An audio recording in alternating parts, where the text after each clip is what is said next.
ఇక చిత్తూరు జిల్లా సోమల మండలంలో తెలుగు తమ్ములు రెచ్చిపోయారు. కందూరులో వైసీపీ నాయకుడు ఇంటిపై టీడీపీ కార్యకర్తలు దాడికి పాల్పడ్డారు. ఇక ఫంక్షన్ ఇవ్వలేదని అడిగినందుకు సురేష్ అతని తండ్రి రామచంద్రపై దాడి చేశారు. నిన్న రాత్రి సురేష్ ఇంటి ఆవరణలో ఉన్న చెట్లు, కిటికీలను ధ్వంసం చేశారు. తీవ్ర భయాందోళనకు గురైన బాధితులు భయంతో ఇల్లు ఖాళీ చేసి తిరుపతికి వెళ్లిపోయారు.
చిత్తూరు జిల్లా సోమల మండలంలో తెలుగు తమ్ములు రెచ్చిపోయారు.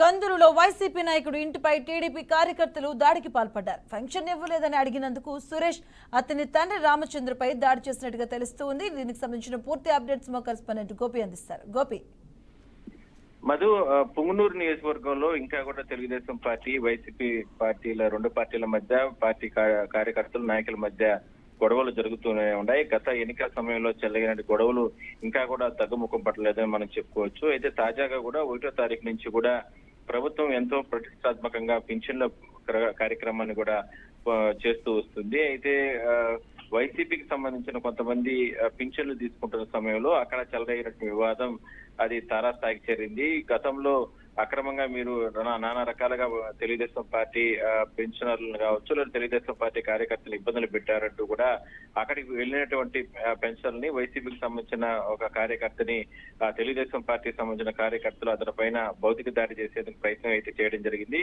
అయితే వెంటనే అక్కడ ఉన్నటువంటి పెద్దలందరూ కూడా సర్దుబాటు చేసి అక్కడ నుంచి కూడా పంపించి వేయడం జరిగింది. అయితే కొంతమంది అదే రోజు సాయంత్రం కొంతమంది యువకులు వాళ్ళ ఇంటి వద్ద వైసీపీకి సంబంధించిన కార్యకర్త ఇంటికి వెళ్లి సురేష్ అతని ఇంటికి వెళ్లి అత్యంత దారుణంగా ఉన్నటువంటి పూల కుండీలు ఇవన్నీ కూడా ధ్వంసం చేసి వాళ్ళ భయభ్రాంతులు గురి చేసే ప్రయత్నం అయితే చేయడం జరిగింది. అయితే వాళ్ళు ఊరు వదిలిపెట్టి తిరుపతికి కూడా వెళ్ళిపోవడం జరిగింది. అయితే 2 రోజుల నుంచి వాళ్ళు తిరుపతిలో ఉన్నారు. అయినప్పటికీ కూడా వాళ్ళు వెంటాడుతూ కూడా నానా రకాలుగా వాళ్ళ ఇంటి పైన దాడి చేయడంతో పాటు నానా రకాలుగా దుర్భాషలాడుతూ కూడా వాళ్ళు ఫోన్లో కూడా బెదిరిస్తున్నారు. దీనికి సంబంధించి వైసీపీ స్థానిక నేతలు వాళ్ళు పోలీసులకి ఫిర్యాదు చేయడం జరిగింది. పోలీసులు ప్రస్తుతానికి పరిశీలన చేస్తున్నారు. ఎవరు తప్పు ఏముందనే దాని మీద పూర్తి స్థాయిలో కూడా ఆ గ్రామంలోకి వెళ్లి సోమల మండలానికి వెళ్లి విచారణ జరుపుతున్నారు. మొత్తం మీద ఇవాళ సాయంత్రం లోపల ఏదైతే వైసీపీకి సంబంధించిన కార్యకర్తలపైన ఎవరైతే దాడులు చేశారో టీడీపీ నేతల పైన కూడా చర్యలు తీసుకునేందుకు పోలీసులు కూడా సిద్ధమవుతున్నట్లు తెలుస్తా ఉంది.